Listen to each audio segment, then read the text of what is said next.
for that. But right. it's Sunday, and today, being Sunday, of course, the only place you want to be between 2 and 4 o'clock Is is right right here here on Sunday on Scoops. yardmedia.com. Absolutely. And you're listening to Sunday Scoops. And today we're going to be featuring the great voices. One of the great vocal trios coming out of Jamaica, the mighty Heptones. Eh? Yes, definitely. And also one of the wickedest bass player too. Oh, listen, man. In fact, I had an opportunity a couple of weeks ago to take in the great Leroy Sibbles over I'll give them a little free plug, by the Gardens. And let me tell you something, man. Leroy Sibbles tore down the place. And so today we are going to regale our listeners with some of the finest rock steady reggae music to come out of Jamaica in the second half of the 1960s into the early 1970s, while we at the same time regale you with the stories about the mighty Heptones. I'm pretty sure you have something lined up on the turntable, Mr. Yeah, man. BP. I've lined up one of well, not even one of their first issue, Gunmen Coming to Town, from producer Ken Lack, done in 1970.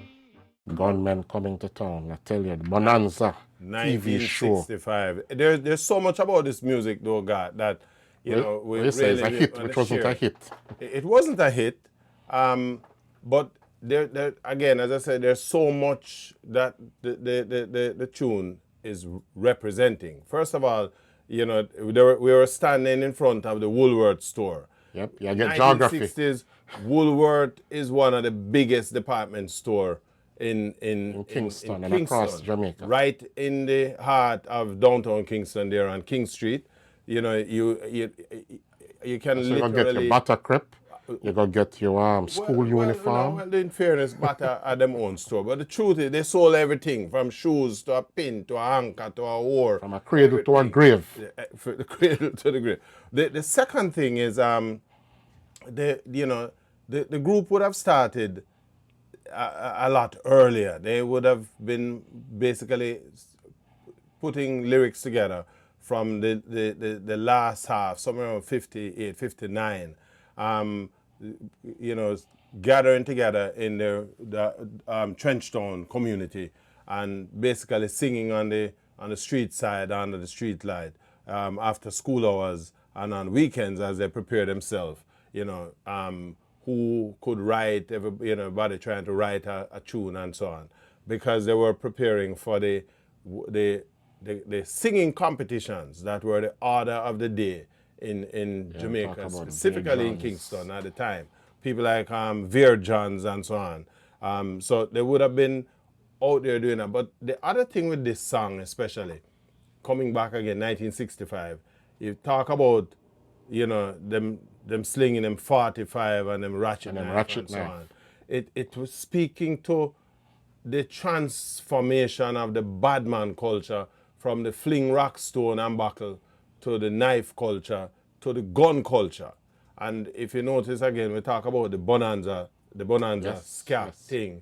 Because the rhythm track to that is what we call a tune that was called Bonanza Ska, which came off the Western movie which starred the Cartwright family, called Bonanza, which was a television staple of that 1960s period. Plus, at that time too, you had the spaghetti westerns. No, them never come in yet. Them never come. This is 60s. 60, because spaghetti western really came into the thing. Late 60s, early 67, 70s. 68 with Sergio Corbucci when he starred the Django movie, Django with the Coffin, which was one of the earliest thing. But prior to that though, what you had was a lot of westerns. One of the biggest westerns to have hit Jamaica at the time was a movie called The Gunfight at OK Corral with Burt Lancaster and Kirk Douglas. That movie, in fact, is credited with kind of opening Jamaicans up to the gun culture. And of course, what provided the signature on top of that was the same Django movie and the spaghetti westerns that followed. Sergio Leone came in that 1970 period and started to put out movies the Clint Eastwood trilogy, hanging my a fistful of dollars and for a few dollars more, and then you had a whole the slew preceding to that, of others. High Plains Drifter and all of those. Well, and even High Plains was the spaghetti westerns.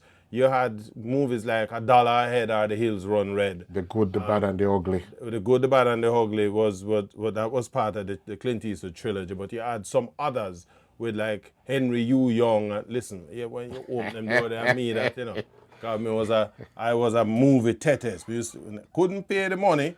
Used to climb the mango tree. Used to be like beside. a buckle police, like No man, me climb there's a little rum bar right beside Rialto. And about 5 away used to go down there, especially on a Friday night and Saturday night was movie night. And so when we go up the bar, climb on the mango tree, and then the mango tree had a nice little limb that hung over right in a Rialto. And Rialto is an open-air theater. Yes, but so we just set up a seat and on the mango tree there, and we watch every show until one night the tree limb broke to rot. Too much honor. And one of the boy them, a little youth, we call him Kuda drop out of the tree and broke him foot, and the whole of the run we left him. But that is just interesting. But that's basically squaring you with the whole Western movies, gun culture, gunmen coming to town at the time, the gun violence that started to rear its ugly head in a real way in Jamaica. Yeah, we can remember, in 1962, the gun thing came into the politics. There was Dudley Thompson squared off with Siaga for the Western Kingston seat, which became Tivoli, right? And what happened is PNP always win that seat. And whatever, according to Dog newspaper, shots were fired and the police were told to lock off the polling division at Dongle, which at the time carried the majority of the votes. And once the gunshots fire, police gather around the area, lock off the polling division, nobody else could vote. I don't think they even counted the votes that were made. And, ultimately, that part of the constituency would have been about 5,000-6,000 votes. And those people never voted. Siaga ultimately won the seat by some 483 votes, and he never lost again. But before there was a next election, he bulldozed Dongle, and they built what we now know as Tivoli.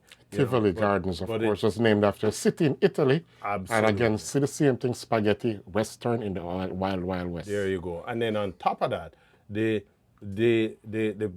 gun violence now spread throughout that Western Kingston belt, and we're going to talk, well, since we're on the subject, because the benefits politics was a big part of the problem, where they built Rima in the middle of Trenchtown, and the whole idea was to cut off some of that, what would have been the then PNP voting. You populate the Rima community with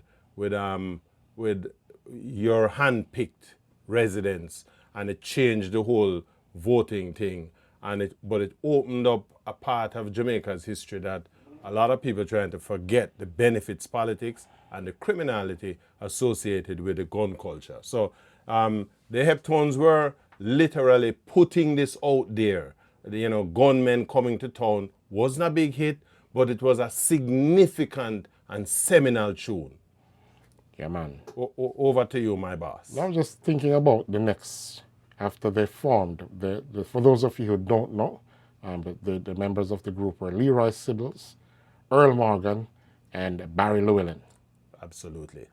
Now, they moved to Coxon after that, 1966. And Clement Sir Coxon Dodd, by this time, he is now making waves in the music business at this time. Largely, again, and if you want to know more about Coxon, you want to just dive into the Yard Media archives, where we have a couple of streams that we did on Coxon himself. But Coxon became one of the venerable record producers out of Jamaica at the time, and it's the place where the music was literally happening. And they recorded that 1966, a tune called The Best Things in Life. Of course, Leroy by this time now, you know, basically, according to the scribes again, he was the self-appointed leader of the group. But one thing with Leroy Sibbles is that he was always writing songs. He was, you know, a man who himself too is a multi-instrumentalist of note, particularly you know, skilled with the bass guitar, and we're going to talk about. But him never really started out as a bass player still. No. No. But we'll get into that. Let's introduce you to The Best Things in Life, featuring the sweet harmonies of the... Hi there. If you enjoyed that clip, go on over to our website at yardmedia.com, where you can watch the entire broadcast at your leisure. And while you're there, why don't you check out our other reggae music features? And before you leave, pick up some of our Jamaican reggae merchandise, and hey, don't forget to tell your friends.